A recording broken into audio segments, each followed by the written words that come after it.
Apple expert, and I'm on Sophie's computer, which is an Apple, and so I need her to make it work. There we go. All right, we get the Word documents. Yes, because Ryan prepared some notes to make sure that we keep the live interesting. Which it already is. It depends for who. There we go. Okay, how's that? All right. So for this live, I will not be very active, but I will be in the chat section. Yeah, I give it over to Ryan. All right, thanks, Soph. That was awesome. Good intro. All right, guys, thanks for joining today. Happy Father's Day, day after Midsummer. Hope everyone's well.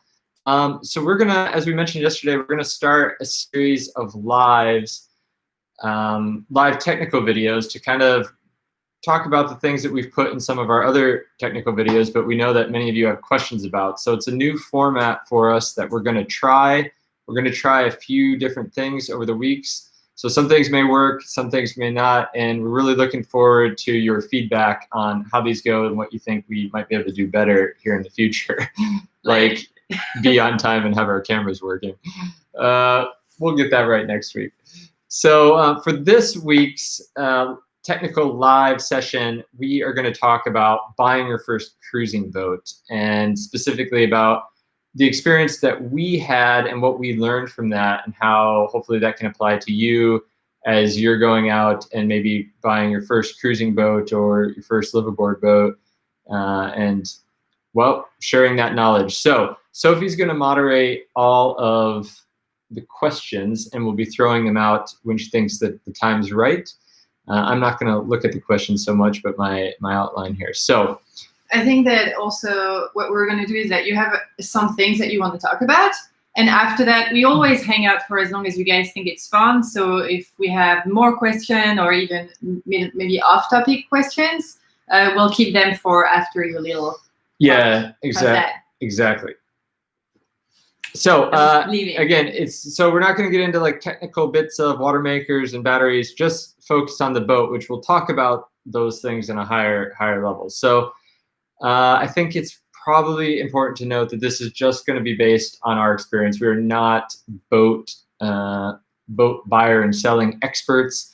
We definitely have not been on every kind of boat that's out there, so it's just based on us. And I think another good thing to start with before we get too far into it is that we get a lot of questions about what is the perfect cruising boat and what is essential and what's not essential. And I think before we go down that path, it's really important to remember that people have crossed oceans in anything imaginable. People have done it in wooden Viking ships hundreds of years ago. People have crossed oceans, and I'm not joking, in cars that they filled with inflatable, with foam that floats, and they floated their cars across the Atlantic, to windsurfers, to a group of ladies who paddled from San Francisco all the way to Australia. So it's doable. You just gotta think it through and plan it out right.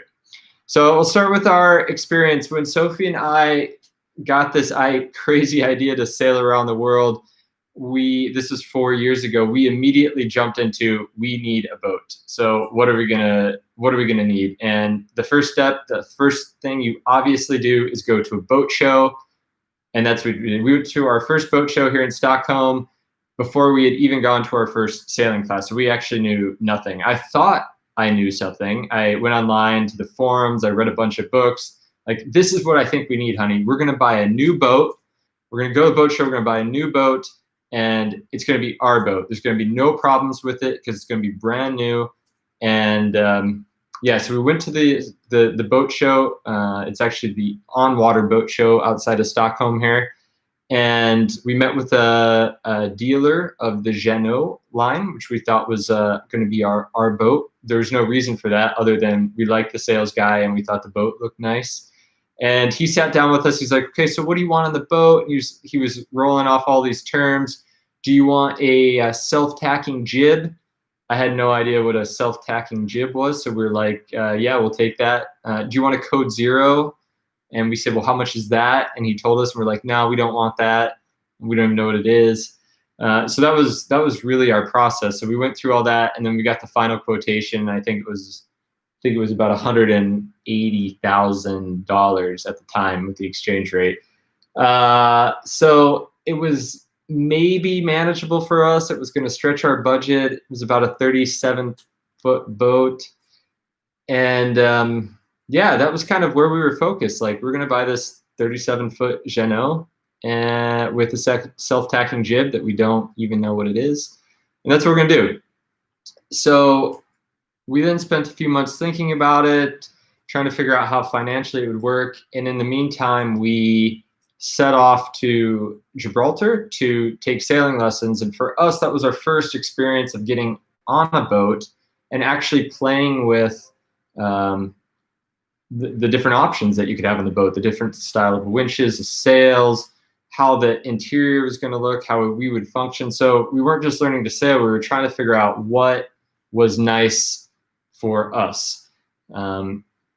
And I have to give credit to our sailing instructor, because we asked him so many questions. And as a lot of you know who are in the sailing world, there's many opinions in the sailing world, and everybody's very passionate about their opinions. And you'll know that when you go on the cruising forums as well. So he was actually very open with us, and he just said, listen, everything is a trade-off. So if we want something on the boat, we're gonna have to get rid of something, or something's gonna have to change a little bit. You can buy a new boat, but these are the problems that you're gonna have with the new boat. You can buy a used boat, it's gonna be cheaper, but these are the problems you can expect to have with a used boat. So that 2-week experience for us was really eye-opening in terms of, okay, maybe we should start thinking a little differently about this. Meanwhile, during that whole 2 weeks, we were getting texts from our boat broker, our new boat broker here, who had the deal of a lifetime on an older model new boat that they were trying to get rid of. And we were this close from buying that, but it kind of fell through at the last minute, which in hindsight was great for us. So when that deal fell through, Sophie and I went back to Stockholm. We were pumped that we now knew how to sail, but we were a little sad because we lost this new boat that we thought was our dream boat. So we got online and we started looking at used boats, which is something that we really hadn't done before. And in the end, what we found was we could get a lot more boat for the same money, less money than what we're going to spend for the newer boat. And as we expanded our search, we found this 40-foot Benneteau, and thought, well, this is what we need. It looks cozy inside. It just has 2 cabins. That's perfect. It's got a wind generator that will charge the batteries. Got some sails. It looks like it's in good shape. Let's go see it. So we went and saw it and had a surveyor, and he's like, I mean, long story short, the boat looks good, and well, we bought it, right? Yeah, we sure did. We did buy it. And to be fair, we really bought it without knowing what we were doing. We didn't know if the size was right. I actually thought it was too big. We didn't know if what was in the boat or how it was configured was good. We really just dove in, and that's what we got. So that's the story of how we ended up with Polar Seal. Long story short, we ended up with Polar Seal not knowing what we're doing, but we kind of got lucky in the process. And so hopefully through this session, we can help people with that. So with that said, do you have any questions maybe based on that you think would be good? Someone is asking, wait, I need to pull it off, but Miguel, who it's his birthday today, happy birthday, happy Miguel, birthday, is asking, is it better to buy used or new? That's a good question. So I think that's a great question for right now. So that was kind of our first big decision, new boat or used boat. One of the reasons that I went into the whole process focused heavily on buying a new boat was because I was under the impression that if I bought a new boat, kind of be like a car, where it would come and everything's going to work and I don't have to do a lot of work on it. So believe it or not, before Sophie and I went into this crazy sailing world, I did not consider myself a handy person. I did not like taking things apart. I could fix basic things in an apartment, but I just didn't want to work on a motor. I didn't want to mess with rigging. Like it kind of scared me a little bit. And I knew that if we went down the used boat path, that was going to be more of a thing. I was going to have to dive into that. So new boat. What we've discovered, or what we've found, which you'll read a lot of places, with a new boat, you're still going to have a lot of things, because the new boats never come off the factory with everything working 100%. You're going to have a period of time where this thing breaks, that thing breaks, they didn't install this right, the wiring is wrong, the rig is bad. We've heard every story imaginable about it. So that's a misconception if you're coming into it, is that if you buy a new boat, you're going to get this thing that just works. It's not true. But what you do get with a new boat is a warranty. So the yard will do an amount of work for you if something's wrong or it's not right or it breaks along the way. You get that warranty with it. The only problem with that is that then you have to work with the yard to get that thing fixed. And we've heard a variety of stories about that too. So that can be really difficult, especially if you are wanting to get your new boat, spend a few months getting it ready, and then sail off, because 6 months later something might break, and then you've got to find a support network maybe on the other side of the world that can manage those warranty claims. So then if we go to a used boat, Sophie has a saying, and I think it's really appropriate, is that when you buy a used boat, you buy the previous owner or owners. And it's really true. So how those owners took care of that boat is going to come with that boat to you. So when you're shopping around for a used boat, I think it's pretty important to not only check out the boat itself, but kind of understand where the owner is coming from and how they took care of it, and also maybe the owner before that. And then with used boats, there's a certain age. So if you're buying I think the perfect age for a used boat is probably 3 or 4 years old, because it's got all the new boat problems taken care of, the original owners taking care of all of that, but it's not old enough that you have to start upgrading some of the systems yet. So Polar Seal was working on about 10 years old, and we were getting to the point that rigging was needing to be replaced.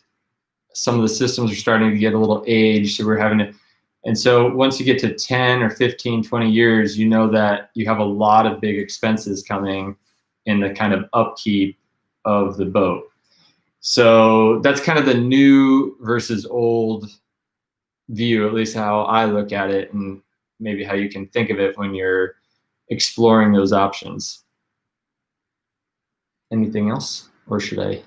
No, you can go on. We have a lot of questions right now about the size of the boat. You know, okay, yeah. what's a good size. We also have questions about what's the good equipment, like must-haves when you go cruise. So I think you can continue, and we'll go back. Yeah. Awesome. So yeah, so through that story I just told, before we got into that question, there's a few things I think that we took away from that, and what we would have done differently when buying our first boat. And so I have a list of a few things here. The first thing I would do is go out and charter a bunch of boats. So maybe if you don't have friends that sailed, we didn't have friends that sailed, we just didn't know anyone with boats. Going out and chartering different boats will give you an idea of what some different boats are like, how they sail differently, and maybe what's important to you and what's not important to you.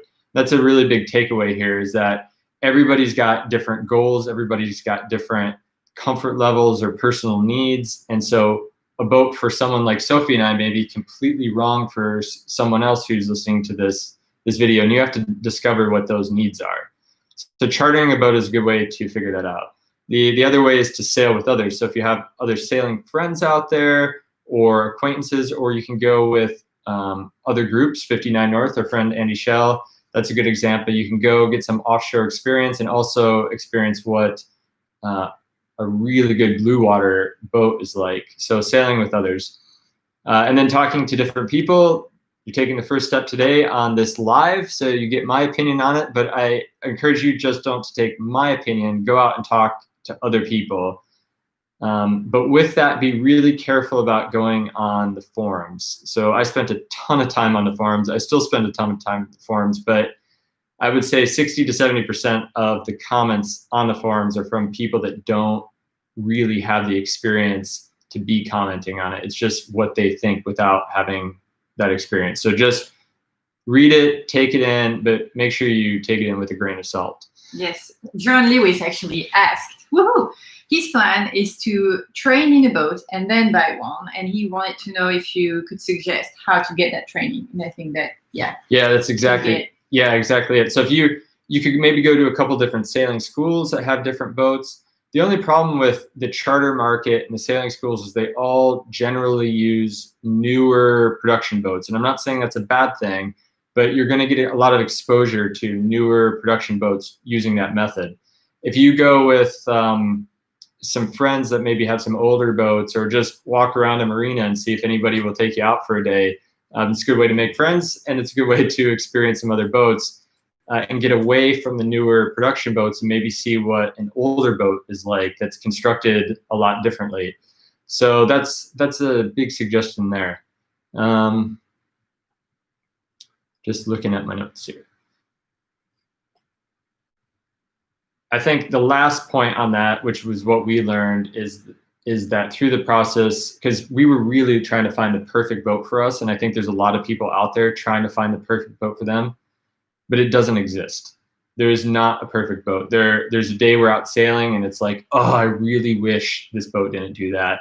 And then when we get to anchor, you forget about it, and you're like, oh, it's not a big deal, or it's actually quite a nice feature to have when you're at anchor. So there's no perfect boat because the situations are constantly changing. Okay, we actually have a lot of questions about the ideal sailboat. And Tom Jones asked, based on your experience, what would be your ideal sailboat? Okay, I want to save that question for a little You later. want to say, Yeah, okay. Okay. I'll go. No, it's good. We just saved that one. Let's see, what else though? So that's some of the things we would have done differently in the process. And I realized that some people, like for us, it was really important. We got this idea, we wanted to learn how to sail, and we wanted to get a boat as quick as possible so we could just be off. If we were to do all the things that I just described, chartering boats, sailing with others, trying to get some more experience, that would have taken another year or two of us going out and doing that. And maybe that would have been the best, but we just wanted to dive into it. So going down that road takes time, so that's the trade-off. Everything in this discussion is trade-offs. And we didn't do it, and in the end, was it good or not? I mean, I think we're pretty happy with Polar Seal, actually. She was a good boat for us. Oddly enough, when we bought Polar Seal, so she's 40 foot long, and we got her into the archipelago, there was probably the first year I kept telling Sophie, this boat is way too big for us. It is way too big.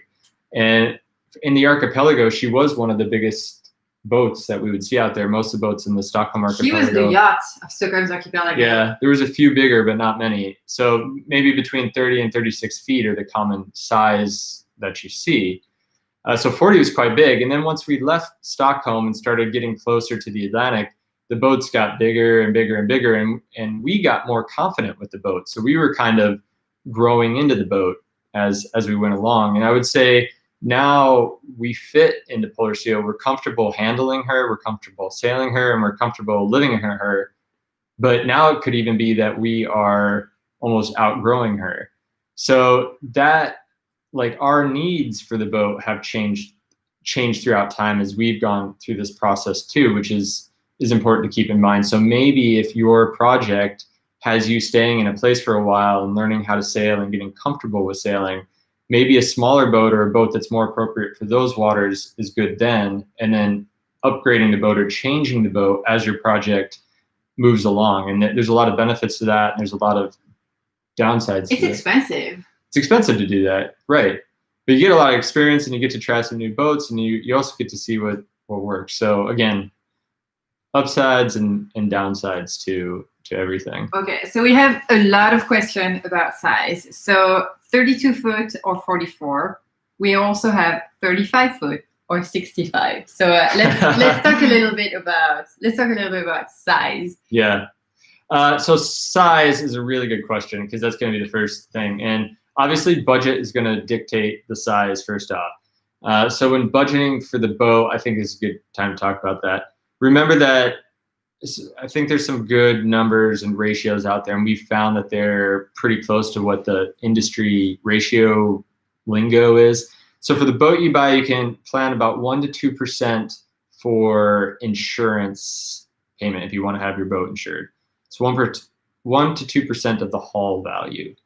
And then for ongoing maintenance and operational costs, about 10%, 10 to 15% of the hull value. And we've found that to be pretty accurate. Some people do a lot more than that. Some people do a lot less, but that's generally where you are.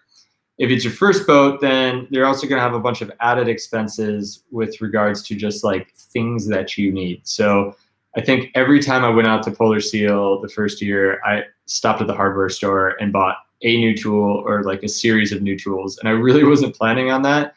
But the tool collection is like built up now that we're about 4 years in, and I rarely have to go to the store anymore to buy something that's something completely off the wall or something's broken. So it took about like that amount of time to figure out what tools to put in. And I think we even have a blog post on that, what tools are good and what's not. And it depends on how much you work. Okay, so back to that. So that's the budgeting piece. So the budget piece is going to drive kind of what segment you're looking in. Then it's the question of how big do you go? And my personal opinion is based on what we've done. Which is cruising full-time. Cruising full-time. For a few years. Yeah, cruising full-time. So again, it depends on what your project is. If your project is to have like a weekend cruiser and in the summer you're going to do some coastal sailing, you may want to buy a little bit smaller boat because of the expenses of maintaining it when you're not on the boat. If you're doing a full-time cruise, my suggestion would be to buy the biggest boat that your budget will allow. And you'll thank me later when you do that. So we actually have a question from Michelle who asks, would you recommend any minimal size of the boat for big ocean journey? But I think it's so personal. Yeah, that's a good question too, and that's why I mentioned at the beginning, people have crossed oceans in anything you can think of. I think there's a group of guys that just windsurfed, not windsurfed, but kiteboarded across the Atlantic. They did it in segments. So you can do it in anything. We've met people that have done it in 20-foot boats with no engines, super small, and then all the way up to the biggest you can see. The ride will generally be a little bit more comfortable. The bigger and the heavier boats, the heavier it displaces, it will be more comfortable. But if you're just out solo and looking for an adventure and you're on a budget, like you can do it in a small boat, but sometimes it may be a little less comfortable.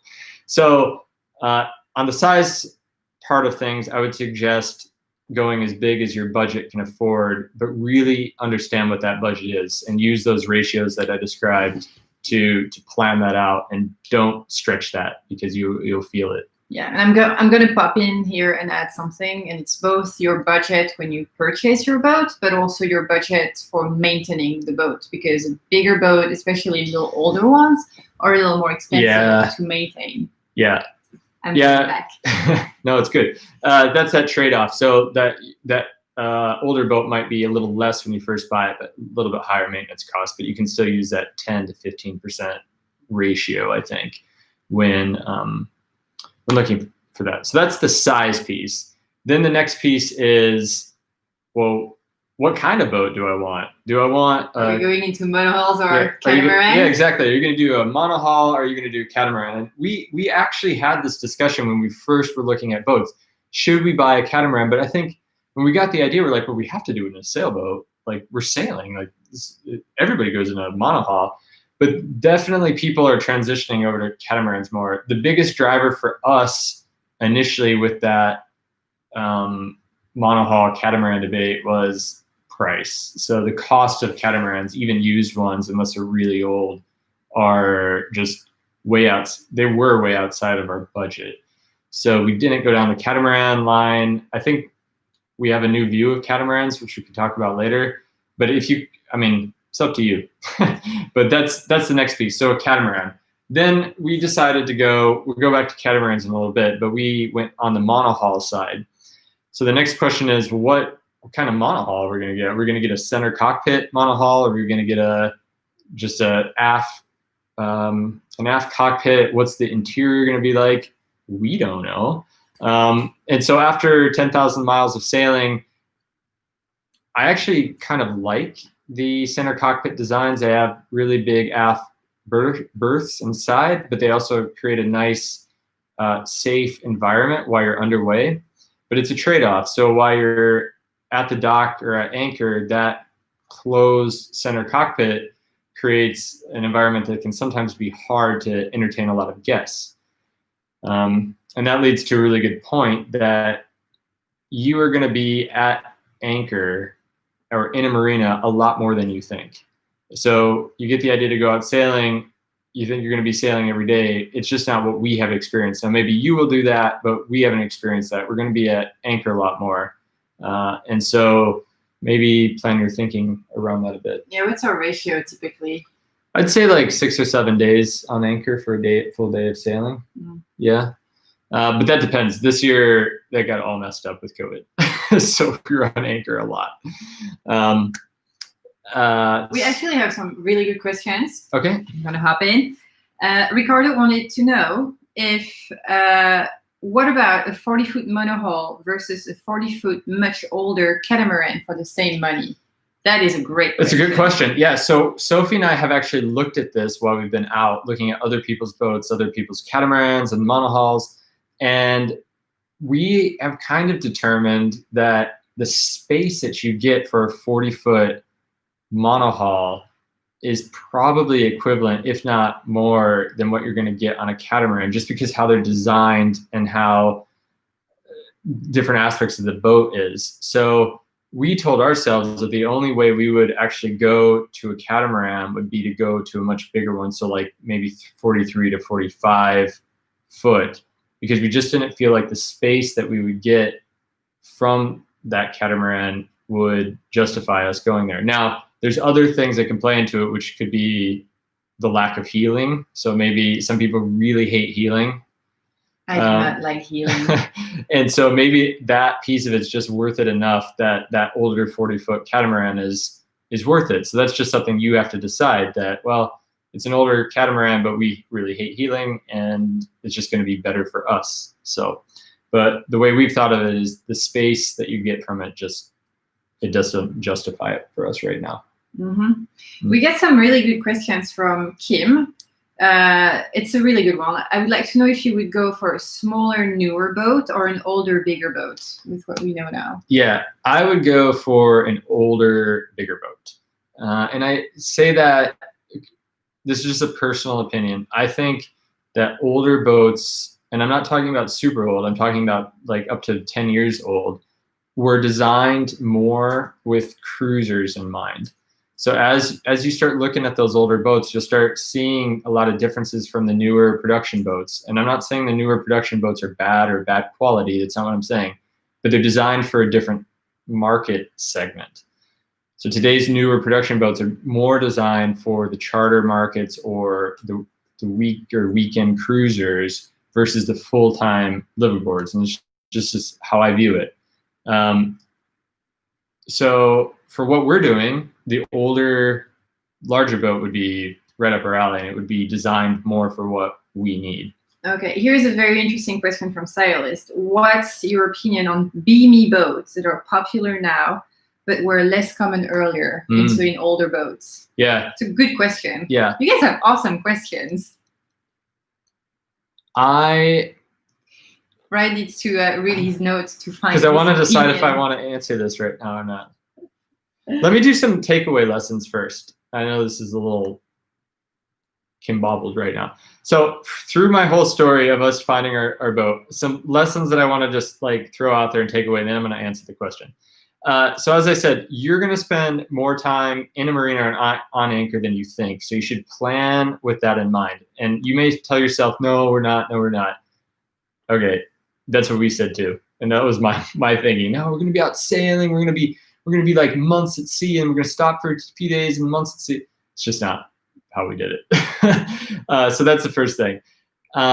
You will encounter bad weather, but you're going to encounter it less than you think you will. So I was looking at boats and was like, oh man, we've got to have this so secure, and you do need to have it secure, but we're going to be in storms, and oh man, it just needs to.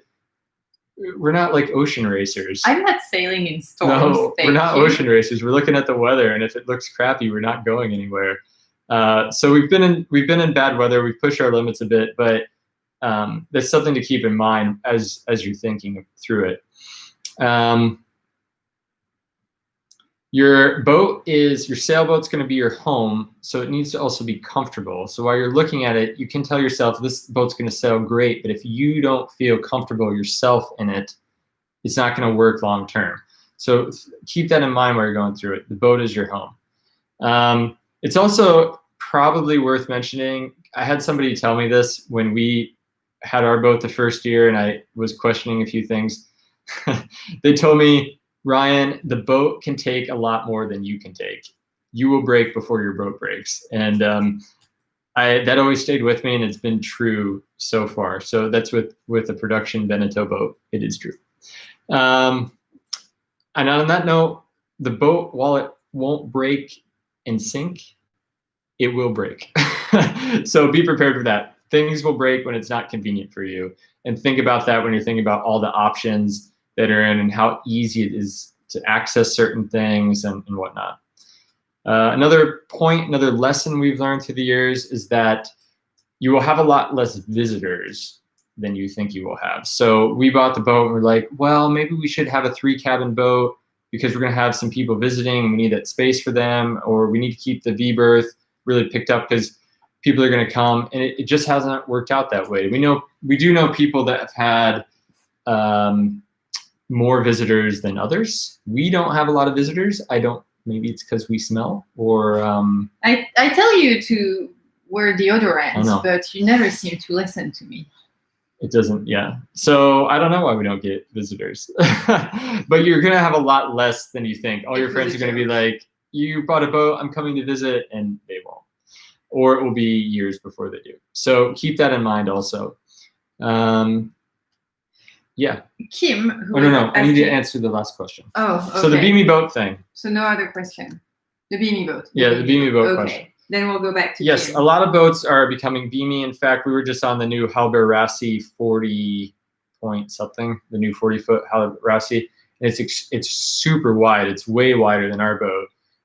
And I think it's great because a 40-foot boat now feels like a 44-foot boat. But a lot of times, and I'm not saying Halberassi, but for example, Benneteau or other production boats, when they do that, the bottom of the boat is very flat all the way up to the bow. And that's great for sailing downwind. So we're like a rocket ship when we go downwind. And that's honestly what a lot of cruisers are going to do. You're going to spend a lot of time sailing on the beam or downwind because sailing upwind for days on end is really uncomfortable. What do I always say, honey? Gentlemen don't sail to the wind. Gentlemen don't sail to the wind. So that makes me a gentleman. When we do sail to the wind, though, and if the seas are choppy with steeper waves, what we do experience with those beamy boats with the flatter bottoms is a lot of slamming or smacking of the boat on those waves. And when we were first sailing the archipelago, we had a day where it was like 7 hours of that, and it really felt like the boat was just going to like self-destruct. It was just slamming so hard and it would rattle. So if you're a person that's going to stay coastal and do a lot of up and down against the winds, maybe a very beamy wide boat with a flat bottom isn't that boat for you. Maybe you want a more traditional style boat that can cut through the waves. So we refer to these guys, but they're our good friends, Andy and me on 59 North. They have 2 Swans. And when we went on their new Swan Ice Bear, that boat to the wind just slices through the wave. It was like butter knife through hot butter. It was great. And it just sailed magnificently, but it was to the wind. And they told me that, yeah, it's great upwind, but as soon as we go downwind, it's just a hog. And it like, that we would probably be able to go faster than up, which I don't think is true. Whereas Holy Seal is amazing downwind. Yeah, we're amazing downwind. And we love her for that. Yeah. So again, it's a trade-off. It's a trade-off of design. So I think those beamy boats are great if you're going to live on board because you really get a lot of space for the length of the boat, but it's going to come with some trade-offs, and one of which is the slamming of the boat. All right. So Kim, we're going back to size a little bit, but I have to find. Oh, I'm sorry, guys. I'm losing my.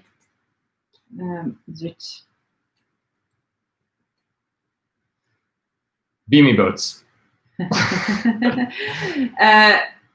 Kim was thinking of the Benneteau Ocean is 41 versus the 45-46 around 2007-2013 age range.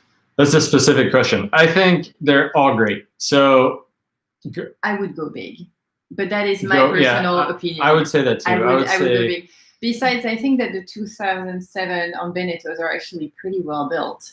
I think they're all well built, but it's your budget. So I would say go big, but it needs to be within the budget. And I would really stress, don't pull the ends of that budget too much, because you need that cash for different things that are going to pop up, and they will.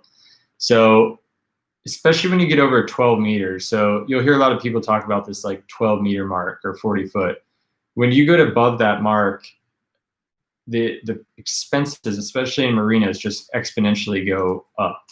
So this is like our boat, Polar Seal is like 11.8, I think. And that's what we write on everything, because the cost for us in those marinas goes down drastically. And it's going to be the same when you start getting into those 10-year boats, because you're going to have to start making changes. You're going to start thinking about the rigging. And with the bigger boat, it means a taller mast, and it means thicker rigging, which means more expense per foot. So that's there. The dock lines have to be thicker. The running rigging has to be thicker. So everything's just bigger on a bigger boat, which means it's more expensive. So that's why that ratio, that 10 to 15% ratio, is good when thinking about the operational costs. But go big if you can, but don't stretch the budget. That's my view. All right. Piloterics, they just signed for 2008 Benneteau Ocean is 40. Awesome. Congratulations. Congratulations. Yeah. That's really cool. Good boat. Good choice. And I'm really curious to hear if you would buy one again, and would really appreciate if you could publish your tool list. The tool list, I think it's actually on our I'm not sure. Well, I wrote something. We maybe haven't published it. I have a tool list. What was the actual question? Well, would we buy it again? Oh yeah. I think we would buy it again. I think though that as I said, it was a great boat for us to learn on and to start the lifestyle. But now I think our needs have changed a bit. So nothing against Benneteau, it's just maybe our needs have changed, and maybe a bigger Benneteau or maybe a different style boat. But the Benneteaus are great. But I will address something that gets brought up a lot in the forums, and we love the forums and questions that we get from people, and again, I'm going to stress, this is my opinion, but is the build quality of these boats worse now than it was 10 years ago? And I would argue that it's not. Although it could be argued that they were more beefy 10 years ago, but the reason for that is computers and robots and equipment that's very precise. So when they build these boats now, they're using computer drafting tools that are very, very precise, and same with the tools that they're using, which was much more precise 10 or 20 years ago. So those tolerances have gotten smaller. When the tolerances were bigger, they had to build the hulls thicker, which obviously can take more punishment. And now the hulls have gotten, thinner. And there's parts of our boat, you can see light coming through the hull. So they're thin, but structurally, they're still very sound, and they can take a lot. So don't let that comment drive you to think that, newer production boats they're crap or they're unsafe, because it's not true. They still have to follow standards, and they're still quite safe. If they weren't safe, these companies would be out of business. So just keep that in mind, that one of the reasons that boats are like that is because of technology and how it's changed and evolved. So it's made the boats lighter, and it had some other benefits. So that's an opinion there. The other thing that we hear is that don't take your production boat across the Atlantic. The keel will fall off and your boat will sink. And it's just, I see it on Facebook, I see it on forums, and it's just garbage. It's just so much garbage. If you go look at the ARC statistics, the highest percentage of boats that cross in the arc, the Atlantic arc, are production boats, Benneteaus or Hanseas, Jeannots, and they make it every year with very little problems. So to think that you can't take a new production boat or an old production boat, or even the guy who floated across in a barrel, like to do that, it's just crazy thinking. Now you maybe don't want to race it in one of these global races because you're going to be going through a lot of harsh conditions because you're racing. But for us doing trade wind sailing, like they're really good boats. They're made well and they're comfortable. So there are some trade-offs. It's very easy to find parts wherever in the world you are. Benneteau has great customer service. They have really great dealers that have good customer service as well. So our experience with Benneteau has only been very positive. On the topic of what kind of boat for ocean sailing or blue water cruising, we've had two really good questions. Michel asked, do I have to look for boats to be certified for ocean, i.e. A class? And Yuki Huatog, which I don't know if I pronounced that right, can I take a coastal cruiser solo across the Atlantic? Laugh out loud. Okay, so first question, certification. Like, well, I don't know about the US, but in Europe, they have the CE certifications, and that's what he's describing in his questions. They have A, B, and C certifications for it. But it's important to understand that the CE certifications are self-certifications. So Benneteau doesn't send their Oceanus 40 to some independent third-party testing lab that certifies it as category A. The EU has a big book of standards, and Benneteau goes through those standards and builds their boat. And then at the end of it, they have a document and they say, yes, we complied with these. It's CEA certified, which is ocean for ocean. So there is that. If I were buying a boat for ocean, I would probably want that. But you need to just understand that that's not like maybe a certification that you would think of. There's no government agency or third-party testing lab that's going in and saying, yes, this boat is good, I sign off on it. It's Benneteau doing that. It's just like with a lot of other CE things, it's just there and it's self-certified. I don't know if the US has that, but you can take any boat across that you want. It's up to you. There's no law that says you can't. And will it make it? Probably. But you have to be the judge of if that boat is safe or not. I think Sophie and I were talking just the other day that the Atlantic crossing, because it's just downwind trade wind sailing, was probably one of our easiest crossings that we've done compared to like some of the crossings that we've done in the Med. So trade wind sailing, I think, it's just long. The boat needs to be able to keep going for day in and day out. And that's more what you got to think about versus like going through a hurricane with it. What was that other question? The second one you asked? Sorry, that was about bloop, bloop, bloop, bloop, bloop. Well, I've lost it. I think I'm sorry, I've lost it. Okay, so that's my view on that. She'll find it. We'll, it was something about taking a boat. Yes, a coastal cruiser. Oh, a coastal cruiser. Well, I mean, what makes a coastal cruiser and what makes an ocean boat? Yeah, I don't want to. It's up to you. I mean, if you think it's safe and you think it can go for day in and day out, I mean, then maybe it can. I don't know the boat, so I'm not going to say yes you can or yes you can't. But it's really up to you and what you think is going to work there. Do you have any more? I have a lot of questions. We have questions about ideal sailboat, about features that are good or maybe not so good on boats. We have a lot of questions about very specific boat models, about even insurance, learning, like learning aspects. So maybe we'll do this. I have some notes here on what I want out of a boat. So after 4 years, what do I think is important with the boat, and what do I think is maybe not so important for the boat? Do you think we should turn a light on? It's getting a little dark. Is it getting dark? I'll try to get some lights. Okay, so this is what I think. So if I'm looking at a new boat, or a new boat for me, I should say, these are the things that I think are important. So I don't know if my thoughts on this take a lot of stock, but you can get a pen out. The first thing is good storage and good access to that storage. So everything from where you're going to store your food to where you're going to put the clothing that you're not using right now, tools and different parts. How are you going to store that? And how accessible is that going to be if you need it while you're underway? And I think also under that is how secure is that? So that's a big one, because what you're going to find, people ask about older production boats or older boats versus new boats, is that the older boats really did a good job. And that's what I'm saying. The older boats were maybe made more with cruising in mind. They did a great job of providing you with all that storage. It also made the boat a lot more kind of cluttered and dark wood everywhere. But they did a really great job of that.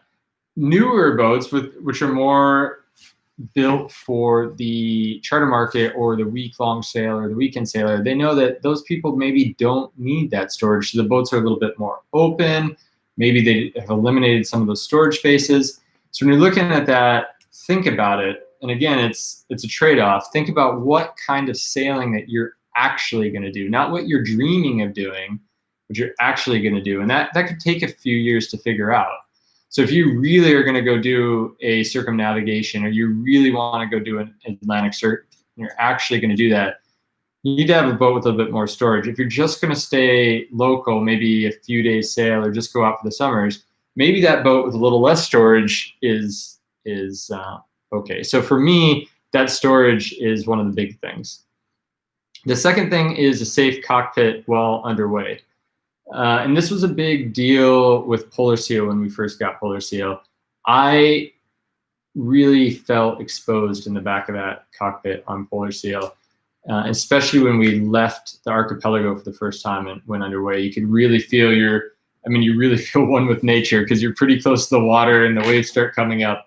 But I felt exposed, and that's when I went on this big kick about how we really should have gotten a center cockpit boat. And I still feel a bit strongly about that. If we were going to do more expedition sailing where we're going into the higher latitudes on a monohull, I would definitely want that protection of that center cockpit. But what changed on Polar Seal over the last few years is the fact that we got this arch built on the back. And by doing that, it provided a little bit of, and it might be just psychological comfort, but it provided like a sense of safety in the back of the boat. And I think that's perceived, some of it's psychological, but some of it's also physical, because there was something to physically grab onto when we were in the back of the boat. And that helps. So that cockpit and making sure that you feel safe underway is pretty important, because if you're not comfortable underway, you're never going to go anywhere.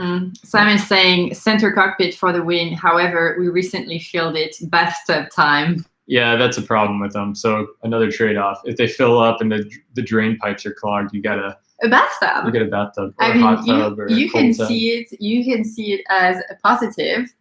You know, it's all a matter of until that next wave comes. It's all a matter of approaching it with a positive attitude. Yeah. So the cockpit for me is big, but that's a trade-off too. Because for Sophie, what's really important is that cockpit is big enough to have guests on board. So we do have, while we don't have a lot of people visiting us, we have a lot of friends that we meet while we're out that we want to entertain or have dinners with or have some drinks with. So that's important. And having that arch built really helped with that, at least with me. The security aspect. And we can still be 10 people in the cockpit on Polar Seal. Yeah. JP asked your thought about cockpit protection on Moody's or AML, Moody's Deck Salon or AML. Yeah, that's a good question. So for those who don't know, like the Moody's and the MLs, especially the MLs, are known to be the design more to be like you're driving a car, right? So the helm is on one side and it's under a hard Dodger. I really like that design because there's so many times that we don't go to the back of the helm station because it's so far back and it's so exposed, even if we have the bimini or the spray hood up to the wind. And being able to be on that station at night while you're doing passages and being really protected from the elements has a lot of benefits to it. But the thing is, again, how it depends on the sailing that you're doing. If you're going to do a lot of offshore work, that setup is great. If you're not, we know people that have sailed all their lives and have never sailed at night. They've been all over Europe, but have never sailed at night. So if you're not going to do that, it's maybe not worth it. And those boats are quite expensive as well. So yeah, I think the idea is really cool. So I'm just going to keep going through my list here. But that was a good tie-in though. Yeah. So the cockpit was one. Then onto equipment that I think is really valuable. A large power source. So we are a power-intensive boat, and you have two things you can do on a boat with power. You can use less, or you can make and store more. Option 2 is a lot more fun. Apparently, our boat has chosen option 2, even though I try to stress option 1. So a large and reliable power source, and that could be with the batteries, and we'll have a tech session on that.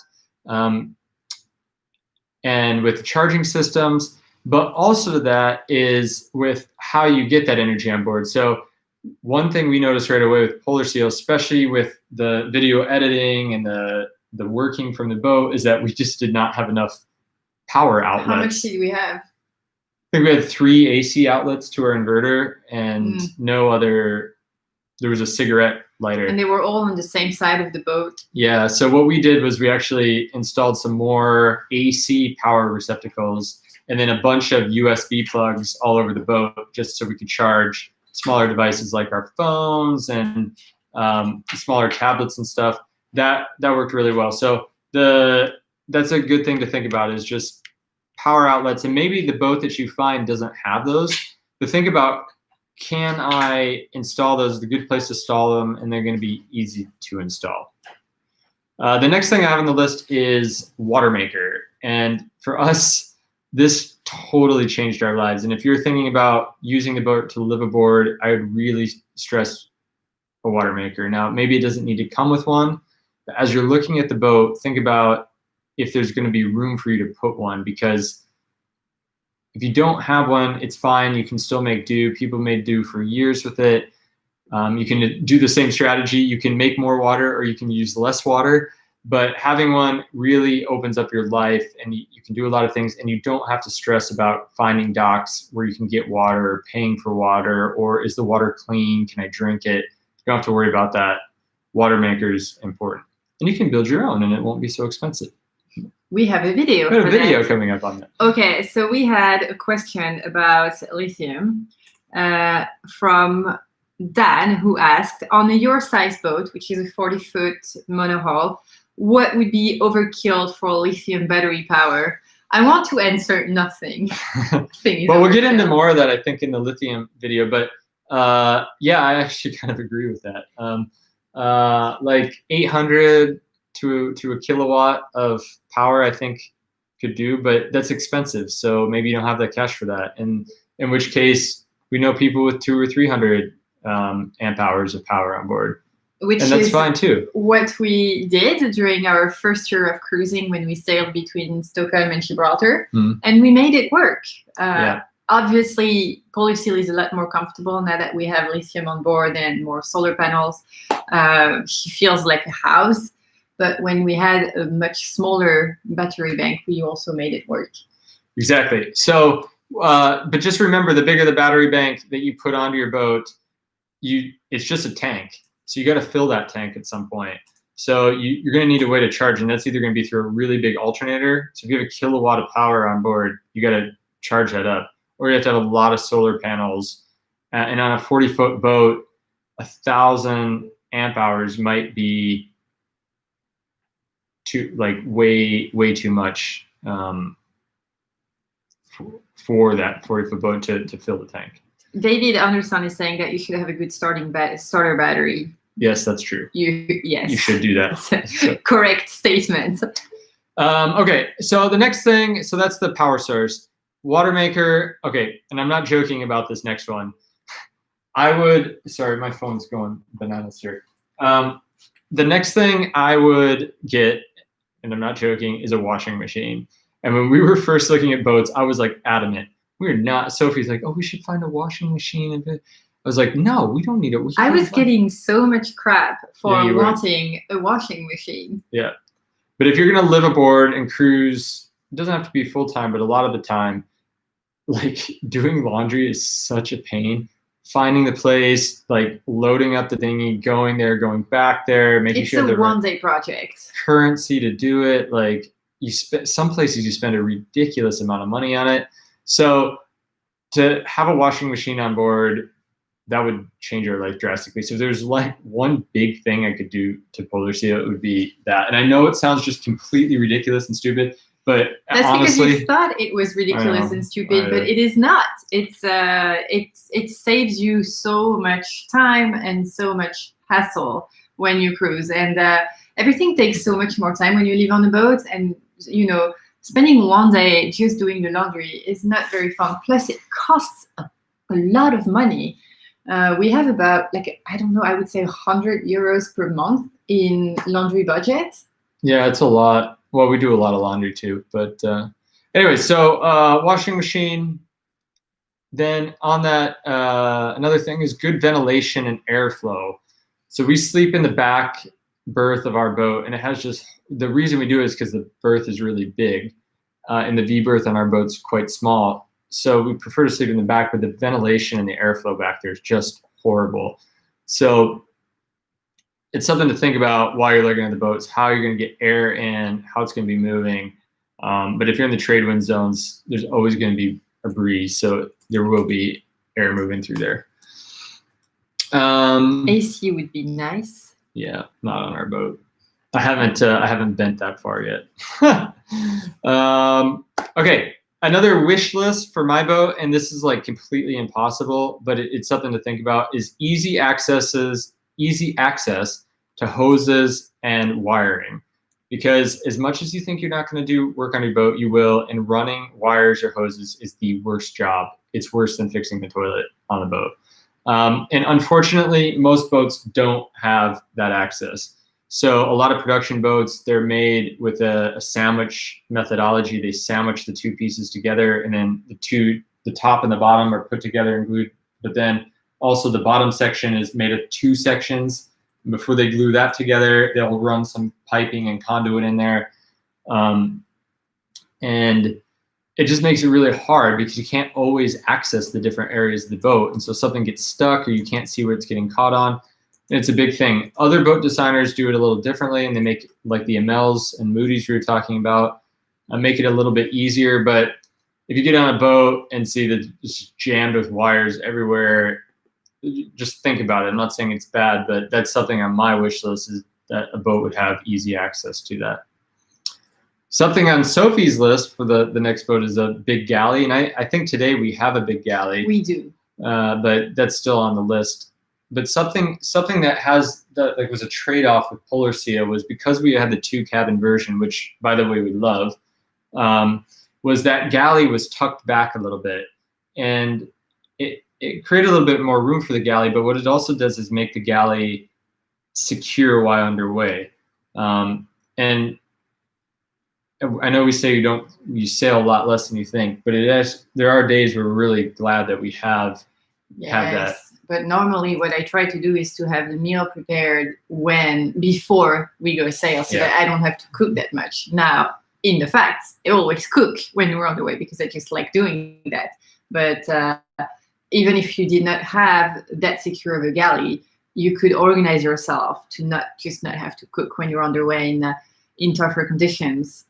But with that said, I think that our philosophy when we bought the boat was that we viewed the boat as a house, as our home, and I think that it was good. It came from us being complete noobs, but it gave us this really good galley where we really enjoy cooking and hanging out with our friends. We can actually be 2 people in the galley, which is it's a lot for a boat. Yeah, the only downside to that setup, at least on our boat, is again the airflow. So when you're cooking and we're at anchorage and it's a hot day, it's in the back and it's kind of like stuffed in there, so it can get quite warm. So that's a big thing. So that's another fish, the big galley. Yes. Dan is saying in the leather apron, it's a must. In the God, yes, the leather apron. Another thing on Sophie's wish list, which I'm leaning more and more towards, is an electric toilet. So Polar Seal actually had an electric toilet at one time, when we received her, the electric toilet had been removed and it had a manual toilet. And we just find that our manual toilet has a lot of problems and requires a lot of servicing. So electric toilet is on your wish list. On my perfect boat, I would actually have 2 heads. I think 40 foot is too small to have 2 heads. But if Do you also want to have 2 heads? I want to have 2 heads because you want an electric toilet, and I don't want the electric toilet to break while we're underway and we have to use a bucket. Because I don't care about that, but you will care about that. Yes. So you can see the dynamics here. So electric toilet, but if you had 2 heads, to keep 1 manual as the backup, because the manuals are pretty easy to fix. Okay, we get a question, which is not a question, but it's the option of a composting litter box. That's actually, yeah, so composting toilet, we've known a number of people that have put those on because they think it's a good idea. We have not experimented it, so I can't say that it's our opinion. We've used some on boats, though. I've never used one. Have you used one? Yes, of course, on Zinzi. They had a composting toilet. I didn't use it, I think. It feels a little weird because you have to pee, you have to aim at the place where you pee, and then you poop in a different place on the toilet. So you have to aim a little bit, and then you have to empty the pee recipient every day, and then once in a while. I think they're a lot of work, is my point. They are a lot of work. We know of quite a few people that have had them on, had them installed, used them for a season, and then had them removed. Yes. So I don't know. We're not going to go down that path, but that's just an experience that we've heard from people. So you can take that at what it's worth. Any other toilet questions? No. Okay. Okay. Then the next thing is good communication system. And I mean that by like good VHF and good satellite communications. And then one of the last things, I need to explain this a bit, but I'm going to say the ability for the boat to handle different sail configurations. So what I mean by that is it's really all boats, most boats, depending on how they're built, have a mainsail and some type of head sail. And you can do a lot of sailing with that. But when you're doing trade wind sailing or you're going somewhere for a long period of time, you may want to deploy a little bit more complex sail configuration. So spinnakers are an example. For us, when we did the twin head sails, the twizzle sail down the Atlantic, that's another option. The problem with newer production boats is that they're built, their rigging for the boat is built for the basic configuration. So that's head sail, mainsail, and maybe to fly a spinnaker. Older boats you'll find have tow rails along the side, and they're integral to the construction of the boat. So you can actually use those tow rails to connect different blocks or put out barber poles or other things to help with your lines. And that's one thing with the Benneteau I found really frustrating, because I've started getting into, okay, well, we could do this with the sail, and then I just don't have the ability to attach things in different ways on the boat in an easy way. So we've had to get pretty creative with how we do that. So if I had a boat and I was designing it, I would have somewhere along the tow rail where I could attach different blocks to different points, so I could use different configurations of sails. And that's something on my list.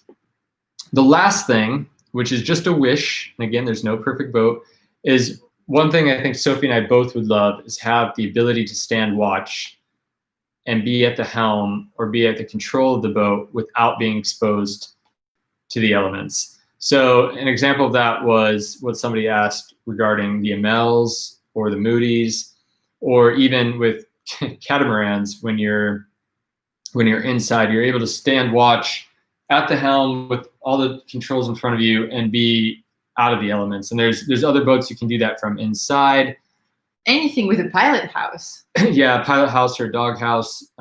They're all great. There's older boats that do that pretty well that you can find out there. And then a lot of the newer boats that do that well are more expensive boats that you'll find. So that's the Halberg Grassies. Yeah, I don't think they do. Well, there's a center cockpit, so you can be a little bit more. The Garcias or the Moody's or the Amels, that's what you're going to find. So that would be our wish list. And then the last thing is obviously what type of boat would we go for, if it's a catamaran or a monohull. And these days, just because of the type of sailing we're doing, we've tended to go with the mindset that if we bought a new boat, we would probably be looking more for a catamaran, just because we do spend more time on anchor. And Sophie doesn't like the heeling, and the added space would just be a benefit for us. Unfortunately, we don't have the finances for that right now, but that's what we would be looking for. And then if we wanted to do more expedition style sailing, which we've talked about, then we would be looking like at a monohull with all of that, that's built a little beefier. So that would be what we're looking for. All right. I think this is the perfect transition to take some questions about the features on boats. Okay. So we had a lot of questions about keels. One of them was from Alfonso. Advantages for different and disadvantages type of keel. Dan asked heavy displacement or light shallow draft. And someone asked, but I can't remember. Oh yeah, Charles asked, what are your thoughts on the lifting keel southerly boats? So all of these have good, like I have thoughts on them, but they all revolve around my style of sailing. So it depends on what you want to do with your sailing and what you decide to go with these. So all of these have their benefits and trade-offs. So with a fin keel like we have that's bolted on, I think that we're going to have a lot of questions about, what a fin keel is, what draft is, So the fin keel is just a narrower keel. It's just the piece that goes underneath the boat, and it's just a fin that you would think of, like a dolphin's fin. And some of them have heavy lead bulbs underneath. And the idea is to counterbalance the weight of the boat on top. So the fin keels are a more modern design, and typically they're bolted on. And those are good for maneuverability, and they help with the production of the boats, okay? We have one. It makes maneuvering in and out of harbors pretty easy.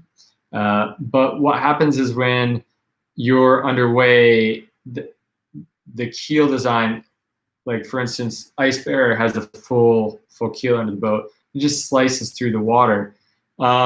So it really depends what you want to do. Some people feel safer with a full keel under the boat that's fully encapsulated, meaning it's part of the boat. So that keel is not going to fall off. You could run it into something and hit it and put a dent in it, but it will still be there. Whereas if you hit a fin keel hard enough, you could damage not only the keel, but the structure of the boat because of how it's bolted on. The problem with those full keels, and you'll ask anybody maneuvering in a harbor, is that they really don't like to turn.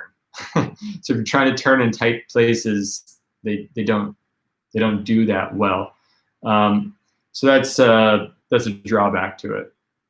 We've never sailed other than on well, there's been a few boats, but limited sailing with full keel boats. So how about lifting keels? What's your thought? Yeah, I think lifting keels are kind of cool, but again, it depends what you want. So you can, if you're sailing a lot downwind, you can lift that keel up a bit and be surfing a lot more, which is fun. And it also gives you access into places that have a lot less depth at the anchorage. So maybe the Bahamas is a good example for that. You can lift that keel up. And then in certain parts of the world, depending on how the boat is designed, if that keel comes up, you could even beach the boat and do work on it while at low tide. So there's some benefits to that. There's some drawbacks to that. The one thing to keep in mind is there's another mechanical device on the boat, and it's a pretty important piece of the boat. So it's going to require maintenance, and it can break. And that's something just to keep in mind if you do it. But I think the lifting keel design is really cool. Garcia uses it. I'm a big Garcia fan too. And so I think it's really cool for that style of sailing. Yeah. Karen Gray asked, was draft something you considered when purchasing? So, actually, yes. Yeah, a lot of boat makers, even production boat makers, make a full keel, like their normal keel length version, and then a shallow draft keel version. And it's something we thought about, but we actually didn't want the shorter draft version. We felt it would be a little safer to have the full draft version, but we didn't really know. That was weird. I just felt much safer with the biggest keel that we could ever find. yeah, I'm not sure that having the big keel made us any safer, but I don't know. I love the big ballast that we have under the boat. It makes the boat feel a little more stable. Yeah. She's a little less responsive to heeling or big wind pushes. I like our keel. So that's my thoughts on that. So yeah, there is both, but we have the long draft version. But what we find with our 40-foot boat is that her draft doesn't limit us too much. We have about 1.8 meters in draft. Yes. About 6 feet. And that's with her fully loaded, and she's pretty heavy right now. But again, it's going to depend on what kind of sailing you do. If you're just sailing around your local area and all the anchorages are really deep, like go for a deeper keel. But if you want to go to shallower places or the Bahamas, like something shallower, a shallower draft may be more appropriate for what you want. Or you just find the boat you love and it's got that keel on it, and you just decide, whatever, I'll take it. Yeah. So. All right. So changing subject from keels to rigging. Justin Rice asked, for cruising, would it be a smart idea to upgrade the standing rigging to a heavier setup? Well, that's a good question. When we left, we had to upgrade our standing rigging because of the insurance requirements on it. So they required 10-year-old standing rigging. And all we did was go with the rigging that was original on the boat. I'm just trying to think here. I don't think I would go for a heavier rig line, because they're designed to take a heavy load, and that load could be you could take a huge wind load on the ocean or in the Baltic. It doesn't matter. It's that wind speed. So it's designed for that. So I don't think I would go bigger. Plus, when you get into that bigger wiring, it gets extremely expensive. You just step up one amount, it gets really, really expensive. Plus, you're going to have to replace all the deck hardware. So it's not just the wires. You got to replace all the turnbuckles, all the hardware on the deck. So I would go with the design, but that's just me, and maybe you and your rigger have some other views on that. Mm-hmm. So. All right, next question from Dan. Aftermarket bow thrusters, good idea. I didn't even know that you could get aftermarket bow thrusters. Yeah, I mean, a lot of boats maybe don't come with them. We love our bow thruster. Oh, you mean like that? Like you refit a bow thruster on, I know, aftermarket bow thrusters, like secondhand bow thrusters? Is that a thing? So I mean, we love our bow thruster, and it just makes things easier. I know you get sailors who are traditionalists and, you don't need a bow thruster, but the technology's there, it's proven, and it just makes your life easier and comfortable. So if you have somebody install it correctly, maybe you want to do that, but have like a surveyor come out and look at it. Yeah, I think it's great. The bow thruster definitely makes our life easier. In fact, a lot of times when we go into marinas, we didn't really hear it in the Med, but marinas in the Caribbean, the first thing the marinero or the person helping you dock will ask is, do you have a bow thruster? Because I'm sure they've had some experiences with that. And some big boats don't, and they have full keels, and they're really hard to turn. So then you gotta, you can't be ashamed to go out and get on the radio and ask for marina for some help to get into the berth, because sometimes it takes a little push on the bow from a dinghy to get you in. Mm-hmm. But yeah, aftermarket, go for it. So we have some more questions about rigging in some comments. One of them was, okay, so generally people think that changing the size of your rigging and making it heavier may make your boat sail worse. Could be. And nobody asks, that's funny, why not use Dyneema for rigging? Yeah, so people do use Dyneema for rigging. It's something that's used. We've known a few cruisers that have done it. Dyneema, if you're not familiar with it, it's a synthetic rope-like material, and it's actually really great to have on board. If you don't know about Dyneema and what you can do with it, like, go do some internet research. It's really easy to splice. We discovered it before Atlantic Crossing and took a whole bunch on board with us. But it's strong, and it's really resistant to UV light, which is great. I mentally have a problem with having rope holding up my mast.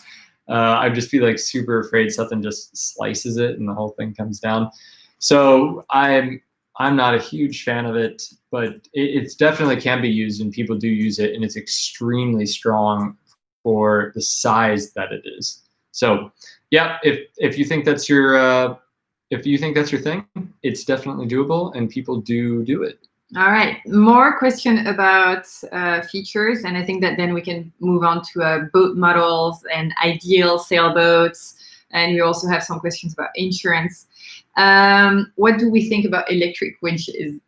So I'm not a traditionalist at all. I think it's really important for people to know how to do things without technology. So if your bow thruster fails, can you actually still moor your boat in the marina? Can you navigate without a GPS? Can you use a winch without the electric winch? Like, all of these things are really important, and it's good that you practice that too. But at the same time, like, it's awesome. So I would, especially if you're a short-handed crew, I would recommend that you at least have one electric winch on board. And that is primarily for hoisting the main, but also hoisting your significant other up the mast. Because Ryan's so heavy. I'm the fattest person in the marina. To get up the mast. But it is really true, because it can, even with a light person, it can be a lot of work to hoist somebody up a 60-foot mast. So just to have the ability to do that with an electric winch. Now, the only downside to that, and we experienced it once with me at the top, is if you have a runaway winch and you need to just know what to do. So I was going up the mast, and I yelled out to Sophie to stop, and it kept going for just a few seconds. But then when I got down, I had some words with Sophie about why she didn't stop the winch, because I was very close to the top block.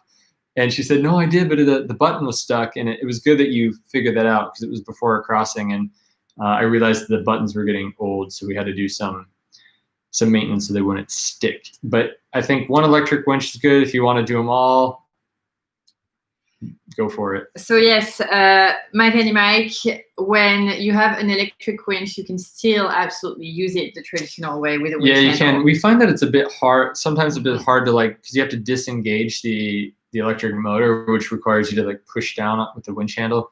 So sometimes that can be a little like stiff, at least on ours.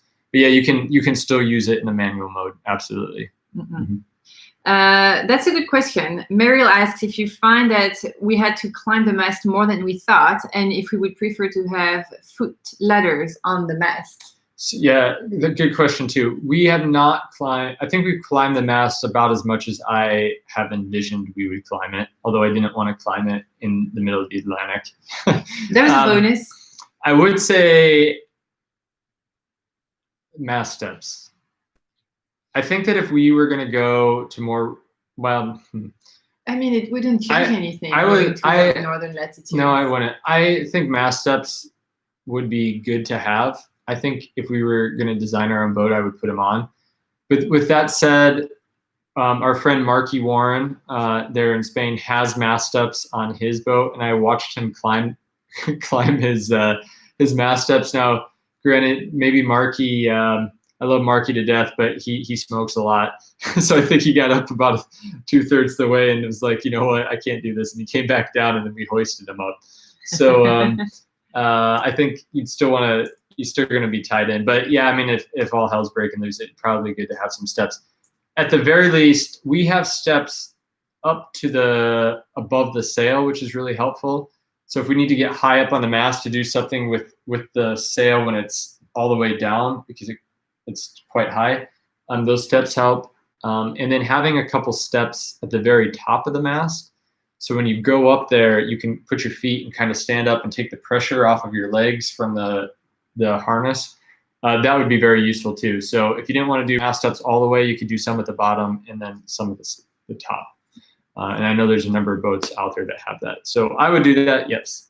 All right, I think that we're going to take one last question about the features. I know that I said that again, but I feel this is a very important topic to address. Heiko asked, as a rather tall person, 1.92 meters, that's tall. I wonder how important is full standing height in the salon? Heiko, it is so important. If you're going to cruise and spend a lot of time on your boat, I mean, even if you're not going to cruise and spend a lot of time on your boat, it's so important that you're comfortable and it feels like having to live with your head. It's just it's probably the worst thing that you can do to yourself. So yes, definitely look for a boat that accommodates your height, because your life is going to be miserable if you need to be bent all the time.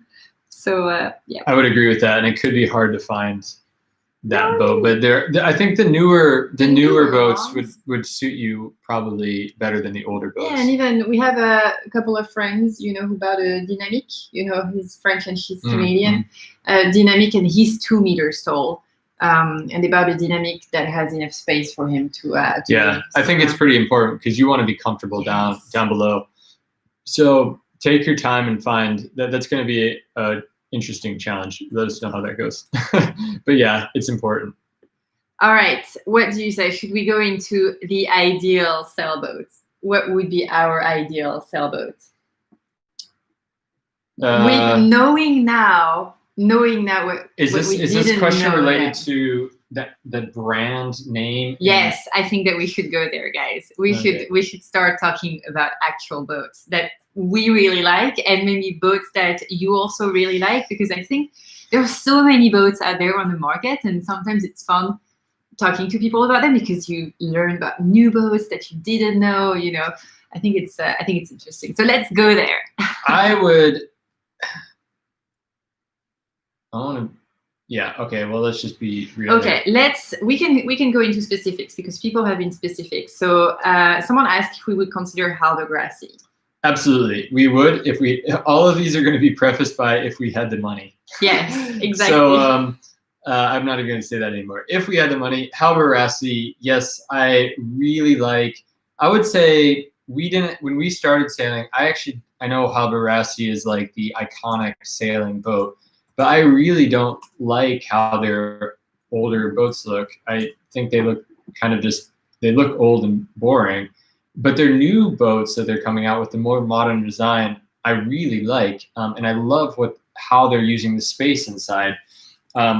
So it was all about design. I think the build quality of these boats are fantastic for years. So don't get me wrong there. But their new 44, the Haldograssi 44, I really love, and that would be an awesome boat. We were on their 40-foot boat at the Stockholm Boat Show a few months ago.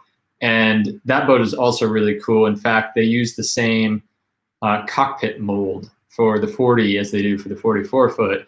And the space that they use inside that boat is phenomenal. So if you've got the budget for it and you like the Haldograssis, I think they're really cool boats. Cool boats. The company and the family, they're Swedish company, but it's just a fantastic company as well. So that's cool, and they're all handmade here in Sweden, so they're good boats. Yeah. All right, so a lot of people are asking about Garcias, which we need to talk about, but Mr. Edinson had a really interesting question about hull material. I wonder how crucial the hull material is. Would you go for steel or aluminum the next time?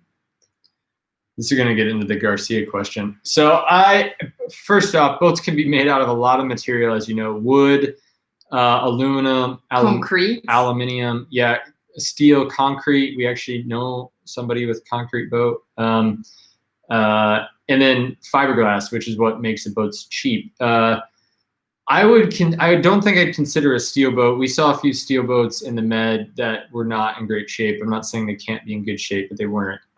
The aluminium or aluminum hulled boats, I think, are pretty cool. And they're pretty rough and tough. And specifically, the reason I say that is because I love the Garcia boats. They're really good boats. I think that Garcia achieved something that hadn't been really done before, which is to make a very adventurous boat. So a boat that can take a lot, so really tough, really solid, while making it extremely comfortable to live in.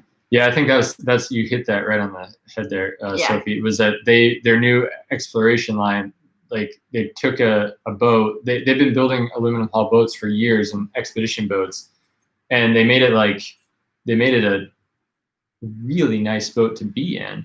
And the design of that was just incredible. In fact, we didn't even know about Garcia. We were introduced to them at the Dusseldorf Boat Show. which, by the way, if you're looking for a new boat and you want to look at a lot of boats in one place, Düsseldorf Boat Show is really the place to go because it's the world's biggest boat show. Sophie and I went for 2 days. If you love boats, we're gonna love this place. We went for 2 days, and we barely got through one of the sailing halls, and there was 2 of them. Mm-hmm. And there was motorboats, and it's every boat you can possibly think of. So if you're looking for a boat, like, go there and just you can spend the whole week there and just looking and talking to people. But we were introduced to Garcia's at that show. They had the Exploration 45 there. We didn't know anything about it. We went in it, and I was just like, no, it was the 52, the bigger one. And I was like, man, this is like super well thought out.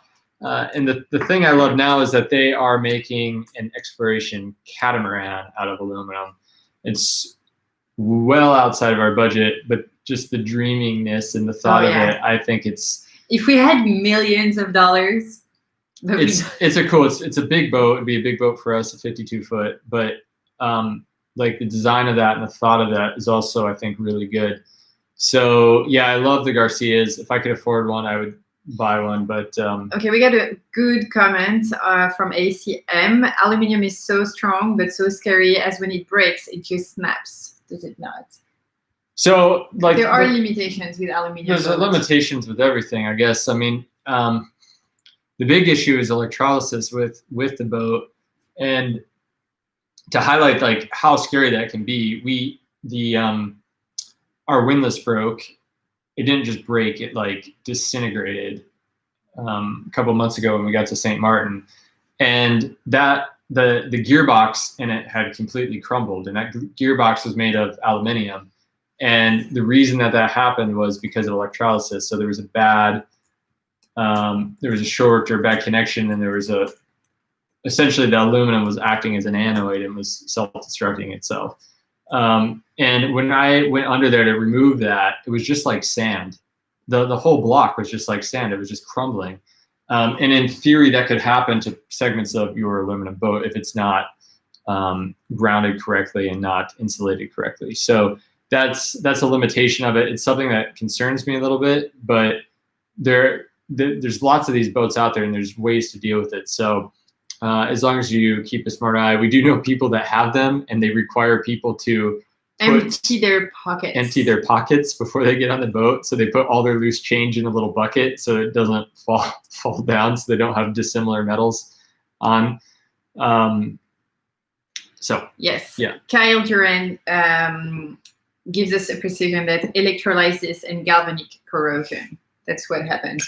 That's what can happen with aluminium boats, and you're right. It's pretty scary. So talking about Garcia, so we can also talk quickly about ovnis and allures, which also are aluminum boats. And I don't know.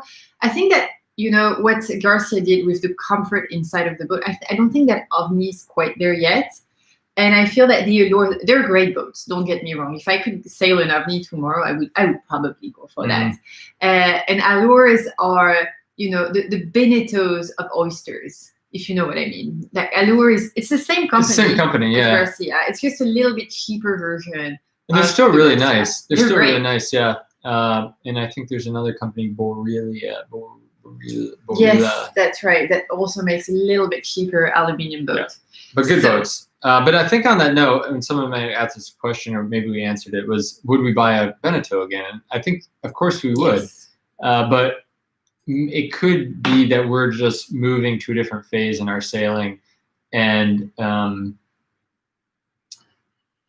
it's just maybe that's not the boat for us anymore, or the series of boat for us anymore. So.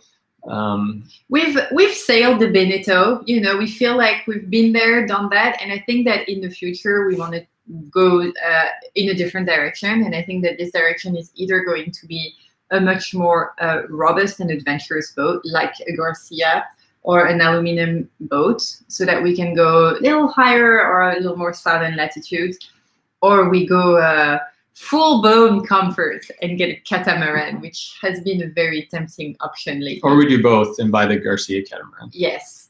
Someone suggested Euromillion, and I thought it was a very what? Euromillion. Euro Million. Do you not know the Euro Million? No. It's a game, like the lottery. Oh, okay.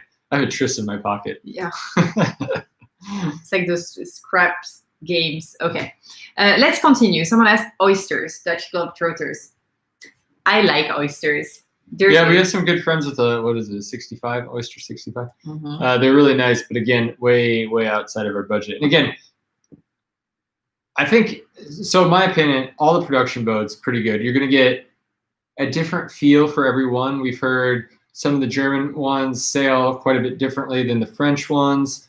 How the helm feels is quite a bit different. So, but good quality, and it's gonna meet your price. Like for people who are on a budget, those boats are really good, and they open up sailing for you.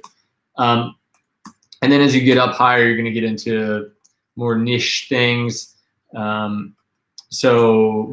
they're all really good. I can't think of a boat where I would say, like, if somebody said, what boat would you absolutely not buy? I can name a few that you would absolutely not buy, which was in the chat, and it is the. What would you say I wouldn't buy? The Moody Deck Salon.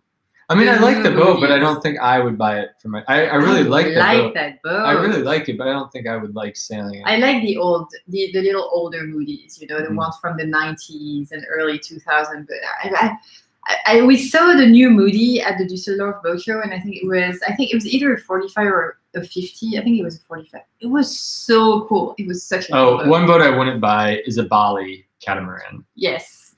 And I think they have their place. And maybe some of you have one, and that's fine.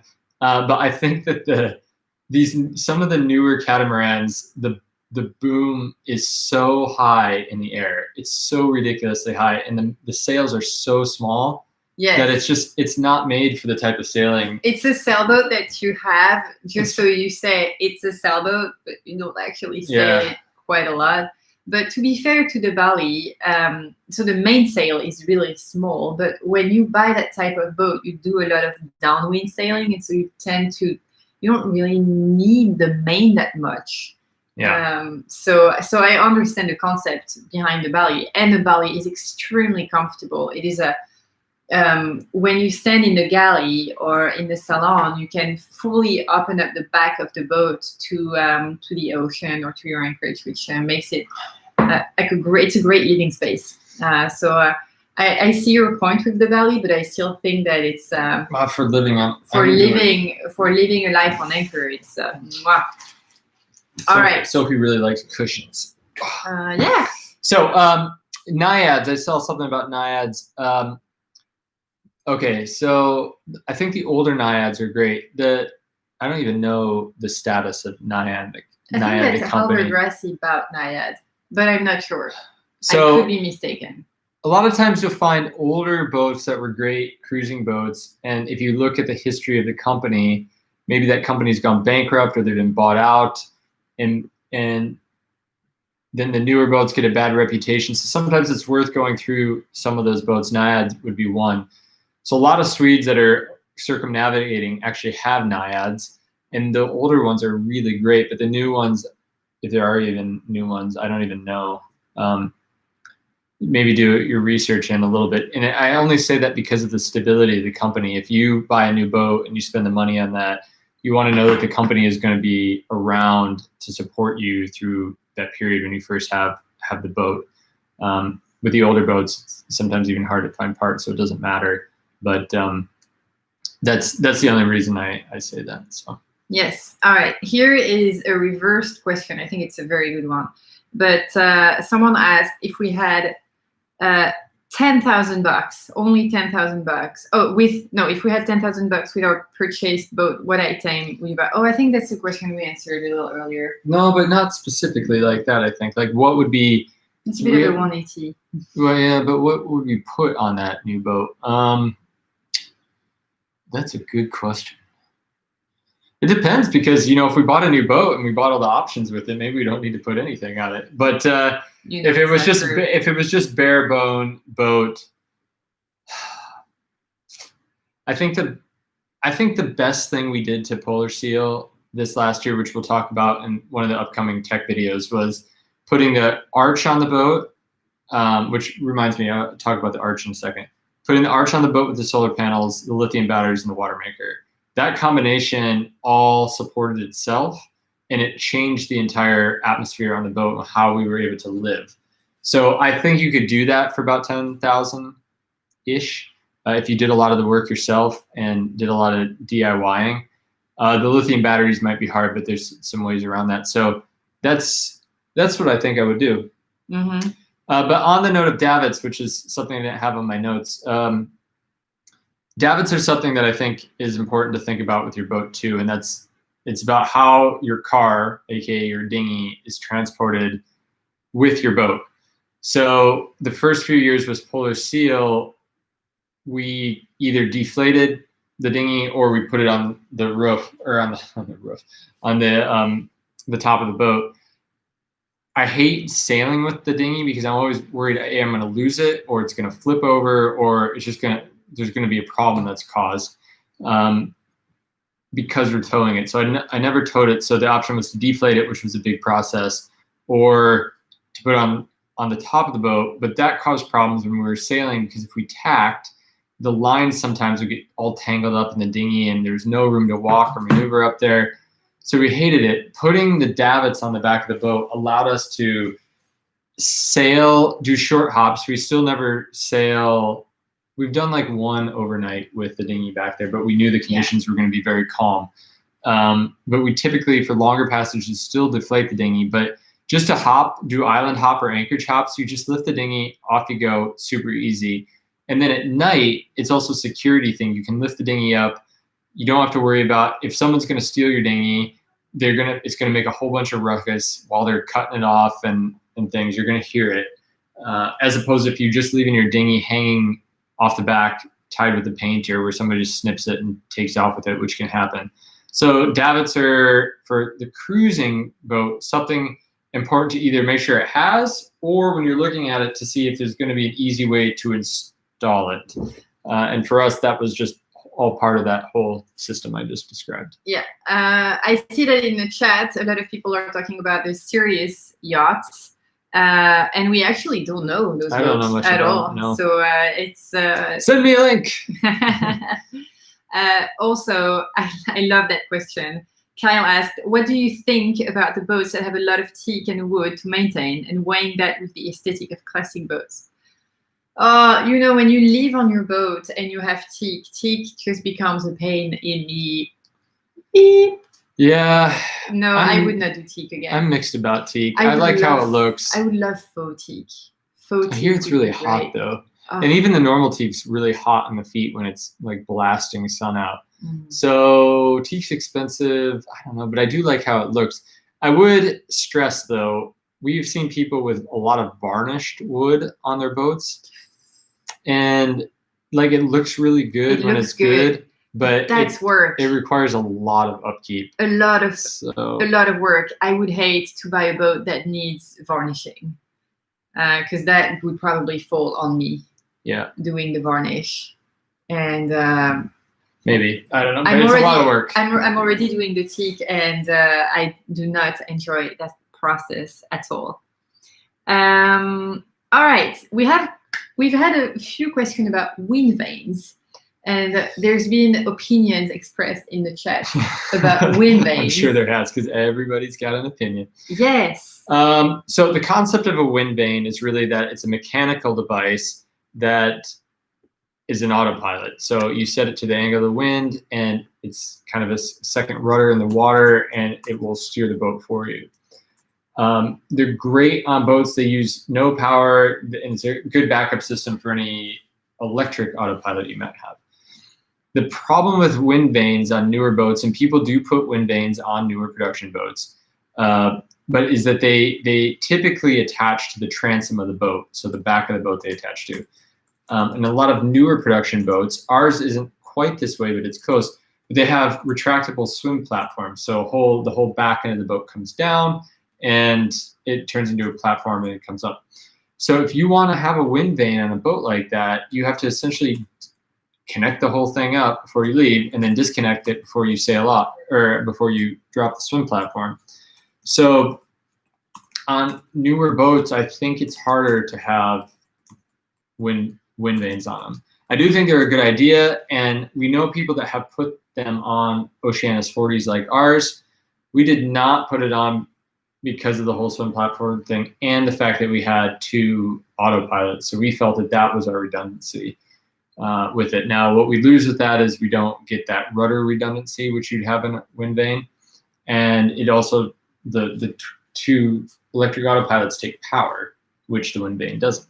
Mm-hmm. So, but wind vanes can still break. I know Susie Goodall, when she knocked over when she was sailing in the Golden Globe race, her wind vane actually snapped in half, I think. So, I mean, that's an extreme case, but they can't break. They're not fail-safe either. So, yeah, I think they're good if you can make them fit and you have the space for them. But I think on the newer boats, it's a bit harder. And for us actually to get that, because of how our arch is installed, to get that vane up in the free airflow, it would have been really difficult. Okay, we have a specific question from Robert about boat models. If the deal was right, would we move up to a Jeannot 53? I think he meant a deck salon. Reasons, yes or no? Would you do that if the deal was right? I see you're tempted. You're maybe, but I think our goal right now is a catamaran. Yeah, it's either a catamaran or a more exploration type. But that's not saying anything about the Jeannot 53 though. If you get a good deal on the Jeannot 53 deck salon, you should take it. If it's a good boat, and you get a good price, the Jeannots are really good boats. They are the same company as Benneteau. They are. Yeah. We know a lot of people with Jeannots. We learned how to sail on a Jeannot. They're good boats. Just go for it. All right. We have, Tenny asked us an interesting question. What about getting rid of propane for cooking? Yeah, that's a good question. We'll cover that more in, I think, the lithium segment. But obviously, a lot of people in most boats have propane for cooking, and there is a fire hazard for that. On the next boat, I think we would probably go all induction, and then carry a backup burner that can maybe burn some type of small fuel that we keep on board. But yeah, I think we would go all induction. We haven't done it yet because I don't think our battery bank is quite big enough. It's not there yet. It needs to be a bit bigger. Yes, and I don't know how much more batteries we can squeeze in our boat. Oh, we can fit a lot. Oh my god. But Sophie and I are under the realization that we've put a lot into Polar Seal, and we probably passed it a while ago, but oh yeah, last year when we did the big refit with the arch, the water maker, we installed a new inverter, we redid the electric panel, we did a whole bunch of work. We're like, okay, that's it, we need to stop making upgrades. Then we installed a secondary new autopilot, and then we installed a new alternator, and we're like, this boat is way over equipped at this point. There is a point when it's just not worth upgrading your boat anymore, and you just need to get a new one. That's get a beeper. I'm trying to find a photo here. I'm going to show. That's how it is. Okay, there is a super interesting question from David that asks about a hydro generator. Where is it on the priority list or must-haves? Avoiding wind generators. I think that avoiding wind generator is not a bad idea. We know a lot of people who have wind generators and they're generally happy with it. We used to have one, removed it because it was really loud and it made the whole boat vibrate. The wind generator was installed right over the cabin where we slept, and at random times in the night, it would just go crazy and it would drive me crazy in the same run. So we removed it, and I think that you were looking at hydro generators. You found them cool, but you also found them expensive. I think the hydro generators are cool, and if money was an option, I would buy one, because you use a lot, at least we do. We use a lot more power underway than we do at anchor, unless we're cooking with induction or running the water heater. So that hydro generator, for those who don't know, it's a motor, electric motor that's sits under the water, and then as the boat's going through the water, it spins and produces current, electricity. So I think they're really cool. We have some good friends that have them. Watt and Sea is the big maker of them, but they are a bit expensive. So we haven't done it. And again, we're at that point where we don't know how much more we want to put on the polar seal. But it would have been great to have for the Atlantic, because when you're just sailing in the trade winds, the boat's always moving, and that would easily top up every day what we're taking out. So it would have been great. So I would say that for ocean crossings, those are really, really good pieces of kit. It's getting close to 2 hours that we're live, and I think that it's probably going to be time to wrap up soon. Somebody asked us, when is the lithium segment planned? Which I think do that in a couple of weeks. It's a good, not next week. Yeah, it's probably a good place for to wrap up, guys. I see that some of you are coming up with a little more questions. We can always do another one of these later. So the plan with those live streams, now that we have a proper internet connection, is to have them every Sunday, same time, for as long as you guys think that it's fun. If you think that you learn something out of it, and if you enjoy them, we'll continue. This was the first one. I feel a little bad because it was supposed to be your talk, and then gradually I got into it. Did you guys notice how it kept getting pushed out? I feel no, but actually this was a good one. I mean, Sophie won't have much to say on the batteries in the water maker, but this she has a lot of she has a lot of opinions about this, and I think it's valuable. I just saw like 3 questions that I think are worth saying. One was about pets on board. Do you want to comment on that? Yes, I told Ryan next year we're either doing the Pacific or we're getting a dog, because I am not waiting anymore. I want a dog. Sophie wants a dog. So I don't know. But pets in the Pacific, if we go there, isn't possible. So we'd have to leave the dog with a family member. Which would suck. Yeah, but it's just not possible. Okay, 2 more questions. Which cat would we get if we got one? If money was no object, I would get a Garcia. The Garcia cat. Yes. It's freaking awesome. But if money is an object, it's still actually an issue. But we love the Lagoon 450S. Yes, which is still crazy expensive. We still cannot afford it. So the Lagoon 42, not even secondhand. It's like, so kind of that range, yeah. Maybe one day, the fruit of our work pays off, and we have a little more budget to invest in a bigger boat, or But right now, it's definitely not the case. So one question that I think is really valid, though, to wrap this up, is if you were buying a boat, it could be a new boat or a used boat, where in the world would you buy it? I think this is a really valuable question, because we know people that bought boats all over the world, and you can sail them back yourself, you can have a crew sail them back, or you can have them shipped back. So location doesn't matter so much. But if I were buying a new boat, I would probably work with a broker wherever I am, as long as they're a good boat broker. And the broker that you work with is extremely important. Key. When buying, because they're that interface with you with the factory. So when things go wrong, once you get your boat, and they will, you need to have that good interface with your broker to get stuff fixed and not be like wasting your time and wasting your money places trying to get them fixed. So anywhere that has a reputable broker. Now, that said, I would not have, this is just my opinion, I wouldn't have that boat shipped to you at the location in your country. I would go to the factory and pick it up. Yeah. It's going to save a lot of money in transportation costs, and it gives you the ability to be there, use it for like a month there, get stuff fixed while you're there, and you get to sail it back to wherever you're going. You can get it. We know people who've done this. They weren't confident with the boat, so they hired a captain for a while they sailed around. So that would be my suggestion if you're buying a new boat.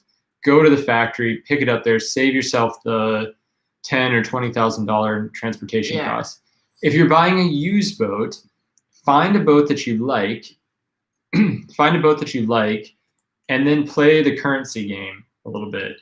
So there's right now in some parts of the world, boats are really expensive. The US, I think, is that way with the dollar, and South Pacific, so Australia and New Zealand boats, and even Sweden, just because of COVID, it's gotten really expensive because there's just not a lot of inventory. Other parts of the world are a little bit cheaper. You can get old charter boats that are still in good shape in the Med and if you play the currency game right, it might be a little bit cheaper. So play that currency game a little bit. But also when you do that, you buy a boat, remember what electricity voltage that your appliances are all in. So if you're an American and you've got a all 110 volt plug-in stuff and you're buying a European boat, it's not going to work, vice versa.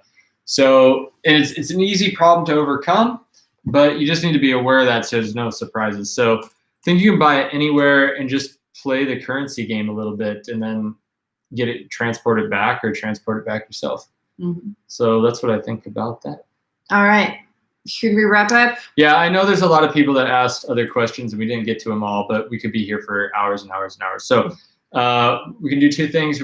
Probably have another one of these if we think there's enough questions or enough interest, like later on in this, maybe in the fall, or we can take some of the questions and put them on a blog post, which we might do anyways. Yes, but you will be here again on Sunday next week, same place, same time. Yeah.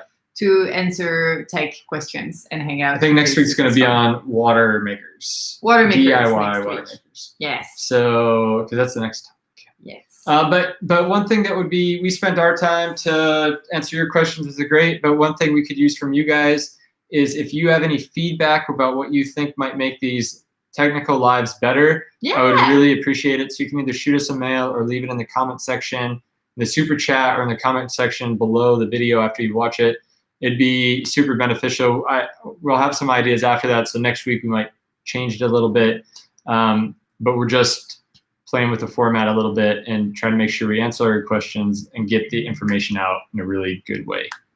Awesome. And I will not be here. I'll leave. I'll go. No, I think Sophie's input was really valuable. So again, thanks everybody for your time. I hope you enjoyed it. I hope you learned a little something, and keep us posted on your experiences of boat buying and what you learn and what your thoughts are. It's really valuable for us too. Cool. All right. So thanks so much, guys. Happy Father's Day to all the dads out there. We see you soon. Mwah. See ya. Cheers.